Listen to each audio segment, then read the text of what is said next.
Mommy, kamusta po si Dad? He's not doing well.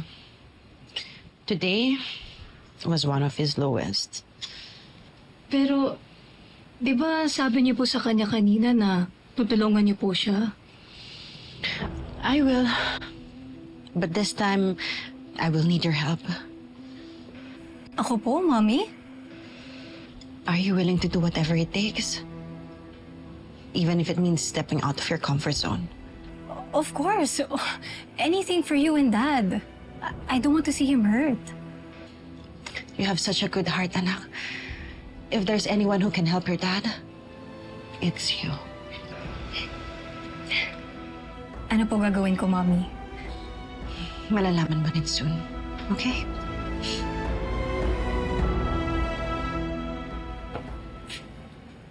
Sir, sorry po hindi pa po pwede kumain ng solid food si Miss Pascual hanggat hindi pa siya nag-undergo ng procedure. Yan. Oh, tama ako. Kulit nyo kasi eh.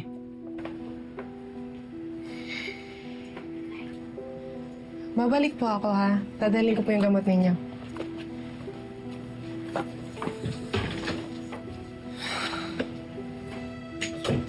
Bakit hindi ka pa sumama sa kapatid mo? Sana iniwan mo na ako. Aling Jacinta, sabi ko nga po sa inyo, hindi ko po kayo iiwan. Bakit nga kasi? Ganito na nga yung ginagawa ko sa'yo. Ang bait mo pa rin sa akin.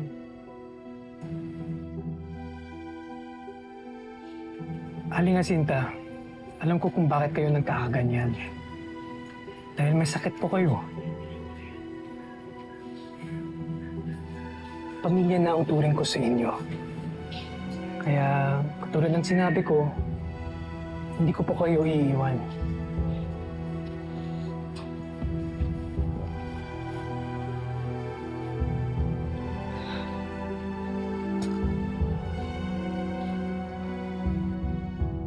Mabuti si ate okay na ang kalagayan niya.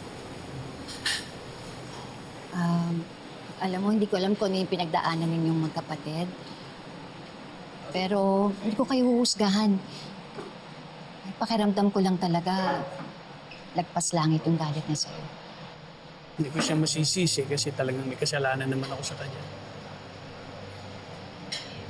Humingi ka ng tawad sa kanya. Kung kinakailangan mo lumuhod, lumuhod ka. Tapos tanggapin mo yung mga masasakit na salita na sasabihin niya sa'yo.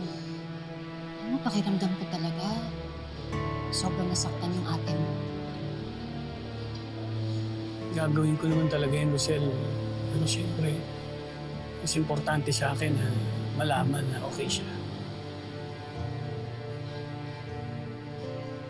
Pasensya ka na, may tatanong sana ako. Ano bang ginawa mo at galit na galit sa'yo yung ate mo?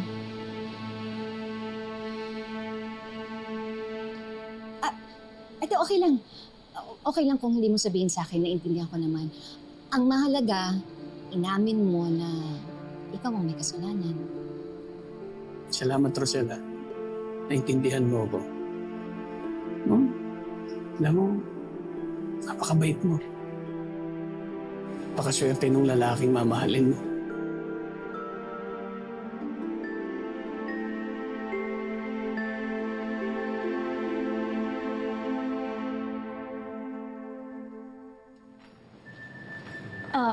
Mami, wait.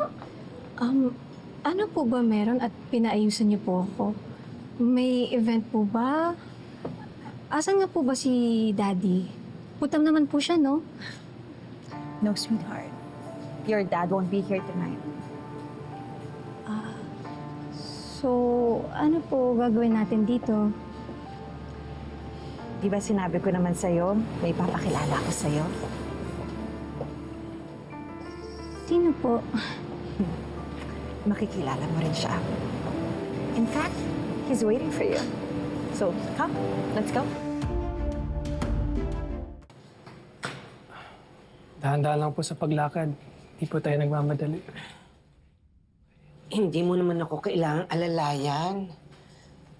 Kaya ko naman ang sarili ko. Inabayaan ko kayo kanina. Muntik na kayo matumba. Okay na po ito. Ay.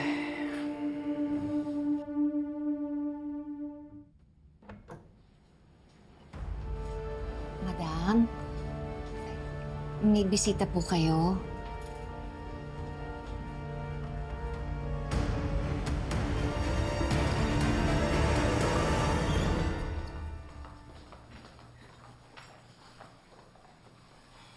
Mami, kinakabahan po ako.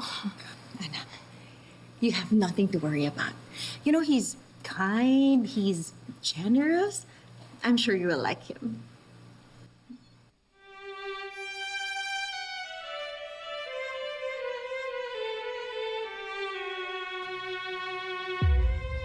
Good evening, Belle. Good evening po.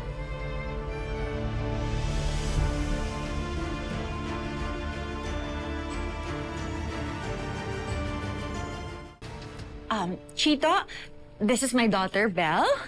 Belle, this is Chito, the man I've been telling you about.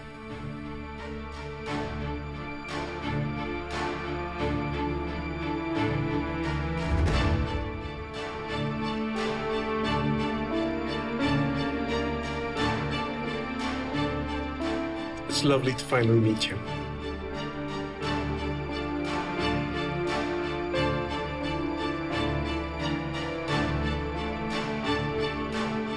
Kayo?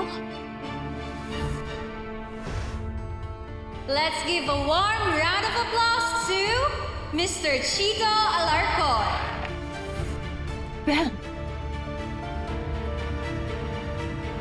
I'm sorry. This isn't right. I can't do this. Belle!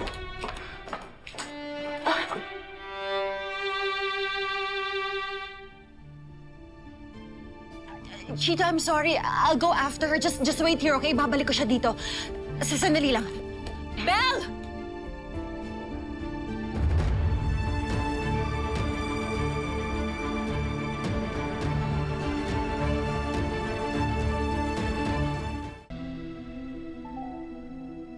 Belle! Belle, stop right there! What is wrong with you? Bakit pinahaya mo kay Chito? Ma'am, hindi po ba kayo nahihiya sa akin? You set me up with a guy na kasing edad ni Daddy. How can you do this to me? Belle, makinig kang mabuti sa akin, okay? Do you want to help your dad or not? Our business is falling apart. At Chito, he can save us. At kung talagang may malasakit ka sa dati mo, you will treat Chito right. You'll play your part. Do you understand? Mali po ito. Pag malaman to ni Daddy, magagalit po siya. At sino nagsabi sa'yo na malalaman to ng daddy mo? Well, this stays between us. That's how we survive. Okay? With Chito's support, it can make all the difference. I don't care if this feels wrong. Walang mangyayari sa pagmamalinis natin, Belle, kung maghihirap tayo. Okay? Anak, this is our secret. No one needs to know. Belle, maraming gumagawa nito. Maganda ka. Gamitin natin yun. Okay?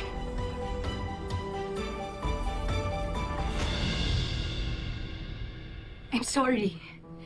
Pero mali to. I can't do this.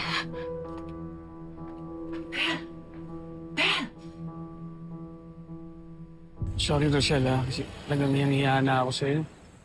Kasi napalayas na nga kayo sa bahay ng dahil sa akin. Tapos ngayon, may masama na naman nangyari. Uy, pasensya na rin sa anak ko, ha? Kasi alam mo naman, siya nag-aalaga kay Madam. Tsaka siya na nga pinagkakatiwalaan ng kapatid mo, eh. Pero mabait yung anak ko. Eh, yun nga lang, talagang pinoprotektahan niya si Madam, lalo-lalo na ngayon na may sakit siya. Nagigilty nga ako kasi tuwing makikita ko ni ate, baka lumala pa yung sakit niya eh. Kung hayaan mo na lang siguro yung kapatid mo. Kapag gumaling yun, baka magbago ang isip niya, di ba? Ano nga ba ang sakit ni ate?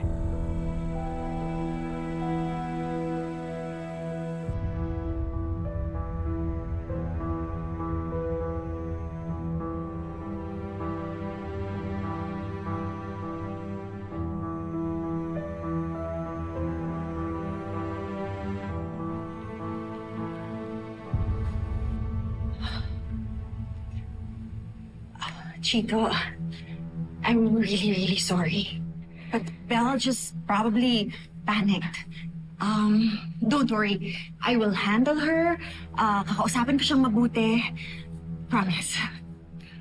And what if she doesn't listen? I know my daughter. Mahal niya ang daddy niya. At hindi niya hayaang mamblema si Chris. Then you better act fast. You don't have the luxury of time. Ikaw naman kasi. Bakit naman yung anak ko pa yung nagustuhan mo? Pwede namang... Ako. Hindi pa tayo magpipilitan.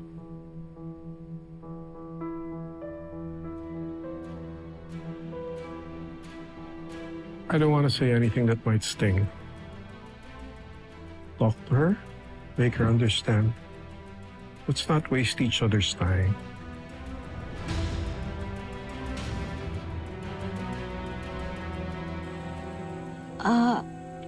Acidic. Acidic yung kapatid mo eh. Paano? Palaging stress. Tsaka palagi kasing nagagalit yung kapatid mo eh. Lalo yata ako. Huwag na muna ako magpakita sa kanya. Alam mo, Darius, hindi pa naman huli ang lahat eh. Sigurado ako may pagkakataon pa na magkakais pa kayo ng kapatid mo. Sana nga. Sel, salamat ah. Alam mo, utang na loob ko lahat sa'yo to. Nagkabati kami ng ate ko. Ako wala yun. Hindi rin namang iba sa akin si Madam.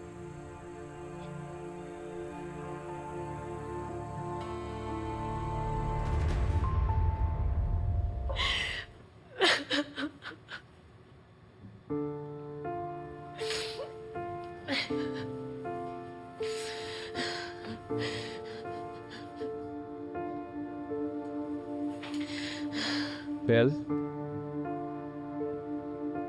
Ano nangyari sa'yo?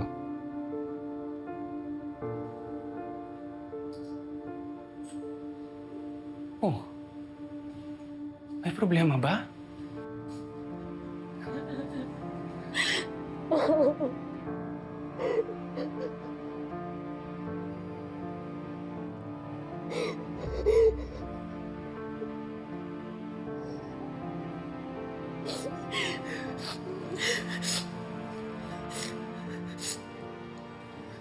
Bella, anak. Anong problema? Bakit ka umiyak? Sabihin mo sa akin.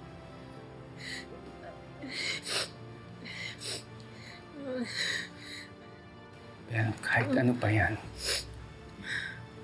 Kahit ano pa problema mo. Tulungan kita. Ha? Kasi po,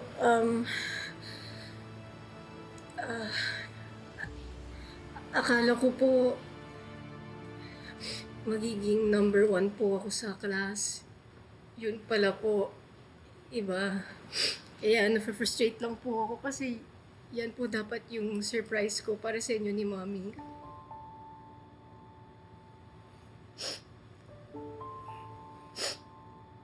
Bel, yan lang yung wino-worry mo? Bel naman, that's nothing. Okay? Alam mo kung hindi mo makuha yung pangarap mo ngayon, pwede naman sa ibang araw, sa ibang pagkakataon. But don't be too hard on yourself. Okay? Belle, we're not expecting na maging summa cum laude or something like that. Okay? Ang importante, masaya ka. Yun ang importante sa akin. At lagi mong tatandaan. Sundin mo kung ano tinitibok ng puso mo. And just be yourself.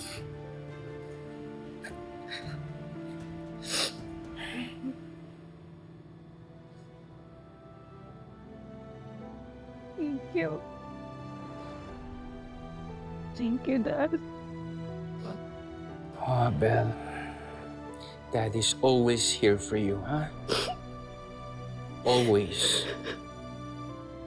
Thank you, Dad. Thank you. Dad, nakausap kita.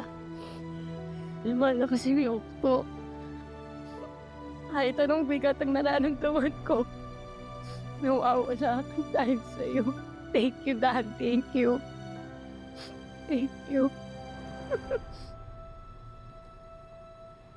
Palagi mong tatandaan. Ha? Mahal na mahal kita. Okay? Kung ano mang problema mo, lapitan mo ko. Promise. Hindi kita iiwan. At lagi ako nasa likuran mo. Okay?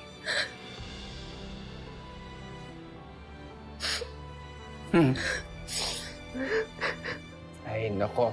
Tingin nga. Smile na. Smile na. Smile ka na.